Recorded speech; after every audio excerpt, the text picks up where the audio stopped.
Welcome to World's Edge, home to the beloved Age of Empires franchise.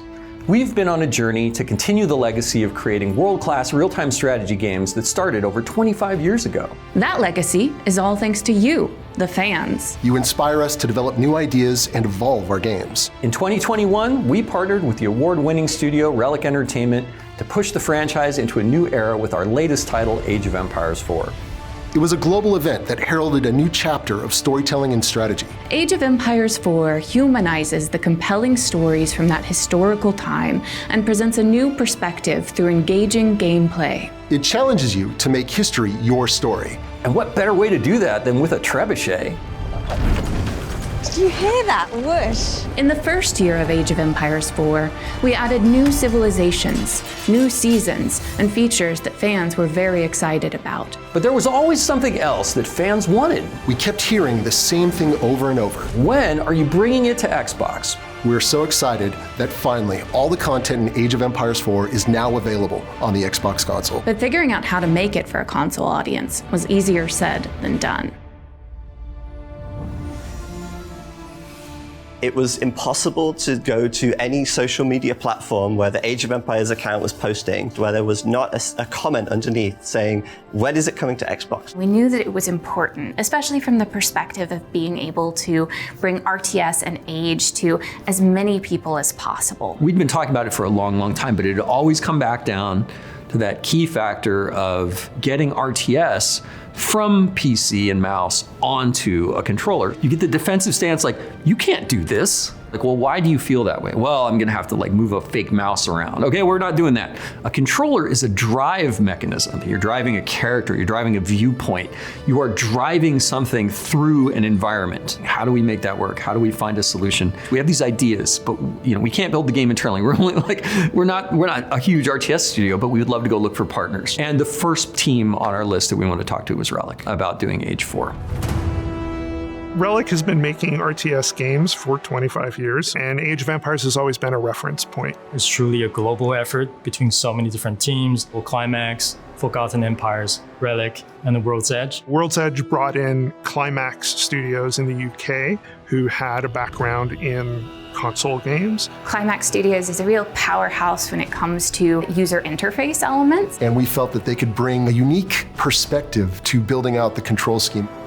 There was a port once upon a time. In 2001, I played it and I hated it. I hated everything about it. So we have a history, even within our franchise, of how not to do a port.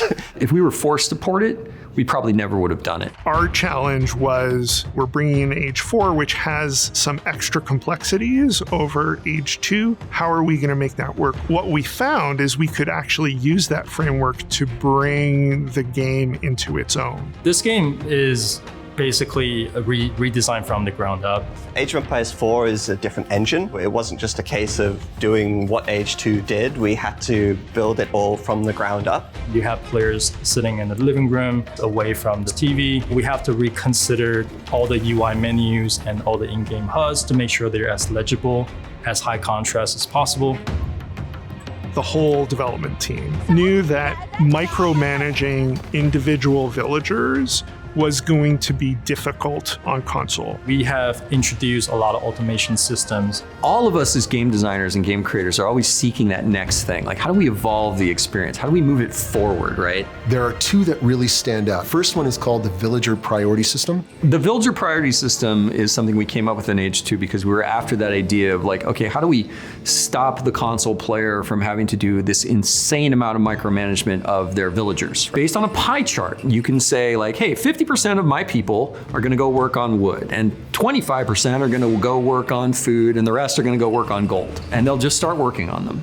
Now, if you wanna change that, we've added all these cool settings for mid-game, early game, wood rush. That were designed by our pro players. So these presets are not just something that were slapped together. Or you can turn it off and do everything manually, it's up to you.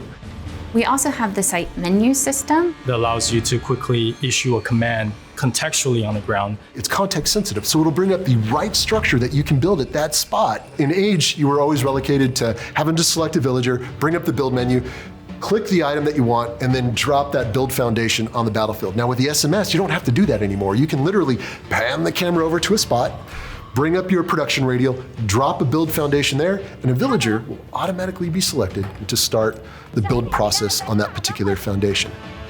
The kind of magic to the radio menu is that it allows you to do many things at the same time. With the console version of Age of Empires 4, we also added a new Find Menu feature.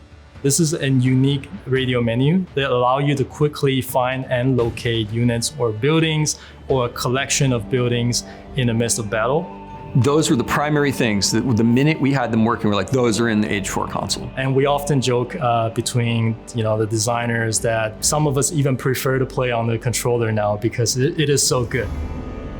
This was something bigger than a port. This was something that we had to approach the way that one would approach starting out a project from scratch. Age of Empires 4 on controller is a new experience. Because of that, we knew we needed to design a new entry point. When we're making tutorials, one of the things that we always try to do is figure out a way to make them not now do this, now click on this. Like, how do we build it into the experience? He first needed to get a lay of the land. The Rise of King tutorial is a completely new story within Age of Empires 4. For a whole new audience, we wanted to bring them through an experience that was a great storytelling experience. A collection of large rocks caught Guillaume's eye. Wary of hidden threats, he decided to investigate. But also introduced mechanics to them in a progressive way in which they could learn from it. We definitely ran into things where we realized that some of the ways that we were building graphics and units were not as optimized as they need to be for something like a console to run really smoothly. But there were things there that actually ended up improving the PC game as well. I really hope that when we bring all these new console players into Age of Empires 4 for the very first time, that they get to share that enjoyment and everything that we love about the game with their friends and their families, much like I did with my dad when I was growing up. Well, that community is so special to me. I met my wife playing Age of Empires, and maybe when we have children, they'll play Age of Empires too. So my favorite thing about Age of Empires is the diverse civilizations that are represented. Even the language is representative of the civilizations for that time period. That dialogue grows or changes as the civilization ages up and the time periods change. I've worked in the RTS genre for over 29 years. I'm very genuine in saying that I actually prefer to play RTS games now with the controller. You get all of the campaigns, all of our civilizations. And most importantly, mods. Mods will be supported at launch day. Age of Empires 4 is available now on Xbox consoles and cloud. We took great care and attention to bring this game to console players, and we hope you're as excited to play it as we are to share it with you. There's never been a better time to pick up a controller and start making history. We'll see you on the battlefield.